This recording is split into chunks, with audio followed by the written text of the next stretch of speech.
Let's talk about how you become a foster carer in the UK.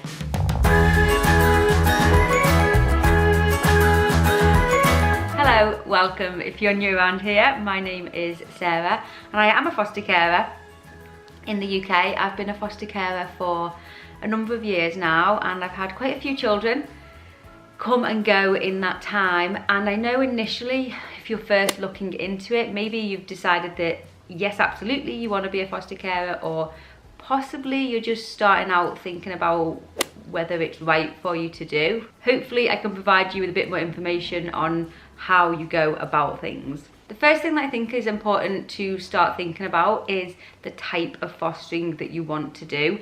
Before I became a foster carer, I didn't really know anything about this at all, that like different types of fostering. It didn't make any sense to me. So there is long-term fostering, which clues in the name, it's long-term. It is where you take a child in, maybe they have come into care at 7, 8, 9, and maybe it's deemed that then it's not okay for them to go back to birth family, and there is just no match in terms of the child going for adoption, because the sad fact of it is that older children just don't get adopted the same as young children. Most people who want to adopt do want to adopt, you know, the babies, the younger children, and that is the sad fact of it. So if a child does come into care that little bit later on in life, invariably they're going to stay in long-term foster care. With long-term foster care, you're probably going to be dealing with some contact with family members, with birth family members. There could be maybe siblings that have gone different places that you could maybe be doing twice yearly contact with, or maybe they're still having contact with birth parents, again sort of like twice yearly or whatever. It wouldn't be very common contact with a long-term placement, or it could be none. And then we have short-term foster care, which is the type of care that I provide, which again, the clues in the name, short-term care. They come into care and they are with the short-term foster carer until decisions are made about where they're going. So the shortest I've had is, I think maybe like 2 or 3 weeks it came to me. The longest has been 18 months. With the short-term care, you're probably going to be dealing a lot more with the birth family, particularly the birth parents, in taking children to contact, potentially 3 contacts. It can be up to 5 contacts a week. The more sort of, if I had to say sort of like an average, would be 3 contacts a week that you're going to be taking the children to. There is also respite fostering, which is either when, it could be if a child is particularly challenging, either behaviourally or if they have some disabilities that make them quite challenging. Sometimes things are worked into that the foster carer gets a week's break every so many months or whatever, and then respite care, someone obviously still needs to care for this child, and so the child will go to someone else, another carer, for a period of time. The other way respite is used is if a foster carer has a holiday that they're going on and the foster children don't come on it. I have some weird feelings about this, whether it's a choice that you make as a foster carer. Personally, the children always, if I've got children, we book a holiday. They're part of my family and we book a holiday all together. So there's respite care there that you could be, in terms of the first one that I talked about, it could be that that's sort of like a regular thing for you, that, you know, a couple of days a month or a week every few months for a certain child. That's respite care. I have done respite care myself just once. Just as soon as I was approved, I took on a child for the October half term. Why did I? I think that the family were going away and the foster child wasn't going, so I had this child for the October half term for the week. It was really quite fun. I quite liked it, to be honest. Respite care is quite sort of fun in the sense that you don't really get any of the crap that comes along with fostering. You just get this, I didn't anyway, maybe that was just my unique experience of it, but it was just like this child come for a week and we just went out and did some fun things for the October half term. Obviously it was Halloween and stuff, and so yeah, I really quite enjoyed respite. There is also pace beds, which is something I learned about on a fostering support group, and I don't know whether you can exclusively do pace beds or whether you have to be a foster carer or have to have had some experience with fostering. That isn't something I know, but a police officer came to our support groups to explain to us about pace beds, and I think it's a fantastic thing if you can offer it. It is generally a one night only thing, unless maybe it could fall, if it would fall on like a weekend, it could be maybe 2 nights, but it's where if a young person would have otherwise spent the night in a cell, rather than that, they utilise pace beds where they would phone up the foster carer. Invariably this is obviously like a more maybe late night thing, that they phone up and this young person goes and stays at the foster carer's house just for the night, and then the foster carer would take the young person to court the following morning. So I would definitely look at the different types of fostering and which ones you particularly feel drawn to. There's no kind of rule that if you choose short term you can't then change to long term, or if you're doing short term and you want to have a bit of a break and see if there's any respite, you can sort of switch and change. Again, if you choose to be a long-term foster carer and the child moves on, or maybe the placement breaks down for whatever reason, you can decide to be a short-term foster carer. It's not that you have to decide this one way and that's the only way you can do it. The next thing you need to do is figure out who you want to foster with. So the two places are either a local authority or an independent fostering agency. Local authorities are the people who have the ultimate responsibility for children in care. They become their corporate guardians. When a child comes into care, the local authority is their corporate parent. And then they have foster carers who they have recruited that look after the children. The independent fostering agencies they can be a profit making, they can be a non-profit, they can be a charity. They are private organisations as opposed to a local authority, which is obviously a public organisation. So to explain the basic difference between your local authority and your independent fostering agency is that when a child comes into care, they go to the local authority, and the local authority try to match them with their pool of available foster carers. If there's a match, wonderful, the child will just go to one of the local authority foster carers.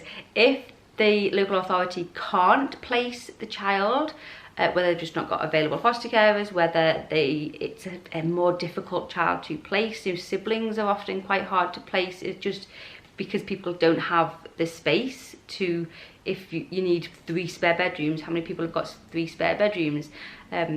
So siblings are quite hard to place. Older children, again, are harder to place than the younger children. Children with any disabilities, they're harder to place. It's sad, but it is just the fact of how it is. And so if the local authority can't place them, then they will go to the independent fostering agencies, who will then use their pool of foster carers to place them. So I would say if you are someone who absolutely wants to foster preschool, like 5s and under, your best thing is not to go to your independent fostering agency, because generally you're not going to get those types of children at your independent fostering agency. Those children will have come to the local authority, and there will be someone probably in the local authority's foster carer pool that has got the space and that will take these children. If you are looking at more sort of specialist foster care, maybe you've got some specialist skills that you can offer with certain disabilities or conditions, maybe you'll be much better to go down the independent fostering agency route. Definitely I would ask about the support. How do they offer support to their foster carers? Are there support groups? Do they offer like a buddy system? What do they specifically do for new foster carers? So everyone will get a supervising social worker that will support you, whether you're with an agency or with your local authority. But what else do they do? Do they help you develop? Do they offer, what other courses do they offer once you're approved? Have they got a range of courses that you can develop yourself as a foster carer? There's also the aspect of money. Obviously we get paid as being a foster carer, and that question needs to ask on how much will it be. And whilst money should never really be the motivating factor between being a foster carer, and for many of us it isn't, the reality is that, like, I couldn't foster. I don't have a partner, I have my own child, and I couldn't foster if I wasn't given a certain amount of money to foster obviously, you know, I've got a house, I've got a mortgage, I've got bills that need paying, and fostering brings in that money for me. When I looked at my finances, it wasn't really possible to, I'm not someone who can afford to foster one child on a, when I say a long term, I mean short-term fostering, but long-term I can't have one child because it just doesn't make me enough money to be able to keep this roof over my head. So I generally am a sibling foster carer. I have multiple children. Otherwise I just wouldn't be able to do it. And it's important that you look at your own finances in terms of what can you do, because you don't get paid when you haven't got a child. Personally, I always put away, when I do get paid from when I have children, I always put away a percentage of what I get paid, because I know that there will be times, like right now I only have one child because one has just left me. Well, I say just a while ago now, but one has left me, so I've only got one child, and so that does mean that that is a bit of a struggle for me financially. But because I've been putting money away when I've had more children, it is okay for a period of time. I can manage that financially. And so you've just got to think about all of that for yourself and your situation. Once you have found who you want to foster with, you have to complete the Skills to Foster training, which is, it has to be done before you are approved. And to be honest, it's like a no big deal thing. Personally, I didn't find it anyway. It is done over, I did mine over a few weekends, like a few Saturdays. I think I went, actually, and now I'm thinking about it, I did 2 full Saturdays and then one like a Tuesday evening, like 6 till 9 or something.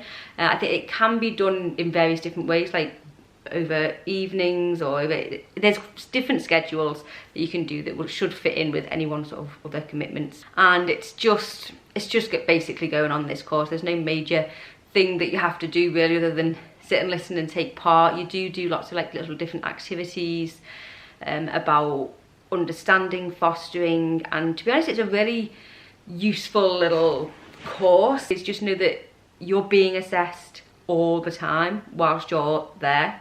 So if you're making inappropriate remarks constantly, or you know, anything you say, you're being assessed and you're being judged the whole time you are there. Just know that, which is fine, as you should be being assessed. I think the part of fostering and going through the process of being a foster carer is get ready to be constantly judged and assessed and whatever, because you will be. Not just through the process. When you're a foster carer, you're constantly judged and assessed on everything. They need to make sure our foster carers are good people looking after the children, and that's fine with me. So yeah, you do this Skills to Foster little course.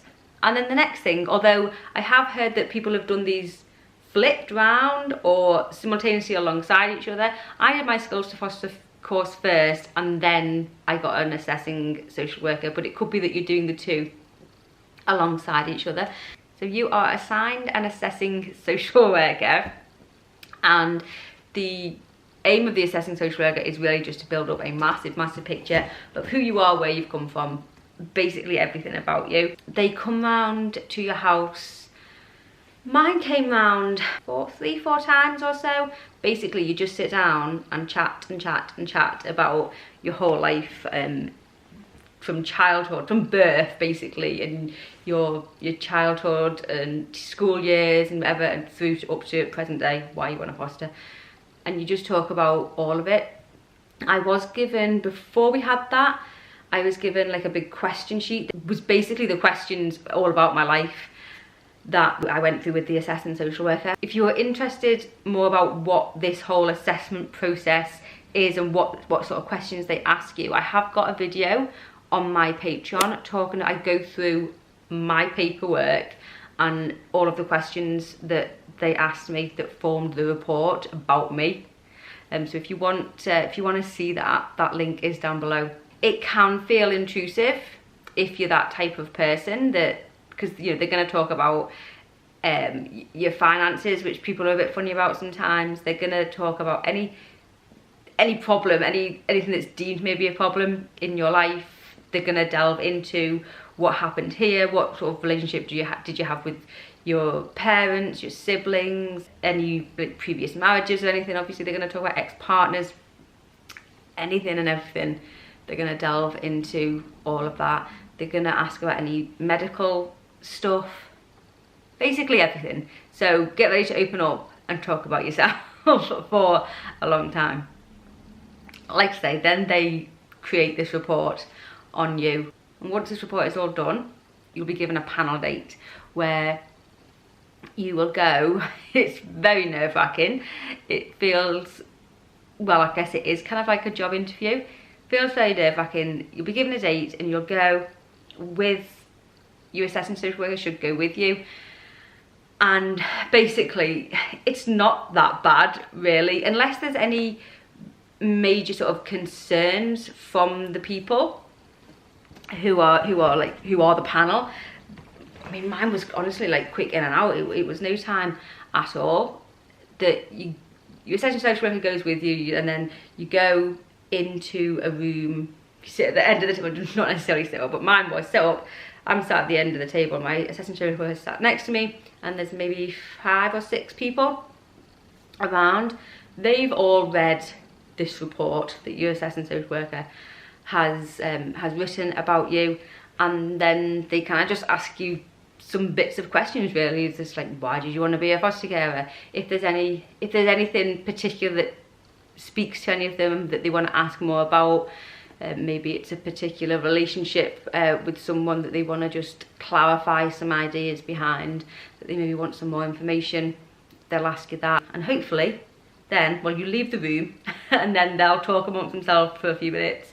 Then one of them will come out and either approve you, hopefully, or they'll say no. And then once you have your approval, you are a foster carer. Officially, you have to wait until it's been, because the panel are just sort of recommending it. The panel aren't signing off on it.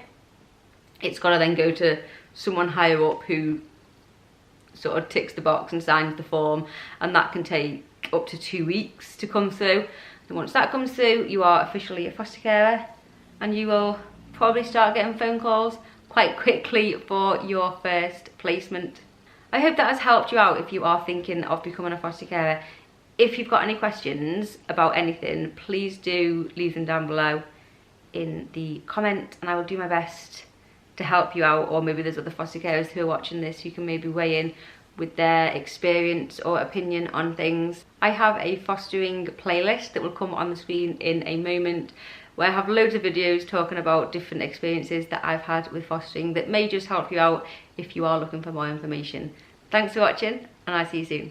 Bye.